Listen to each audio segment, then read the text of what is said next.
I'd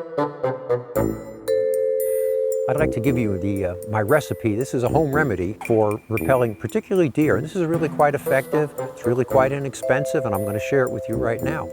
Basically, the way you do is you take 2 eggs. You break them, you put them in a 5-gallon pail, beat them up a little bit, and let them rot. When they get really pretty stinky, put a cup of milk in. Sounds like I'm making a cookbook recipe here, but 2 eggs, a cup of milk. That cup of milk will soon curdle. Mixed with the rotten eggs, you're going to get a very, very foul-smelling solution there. That in itself will repel them, but the problem is it won't stick very well to the plants.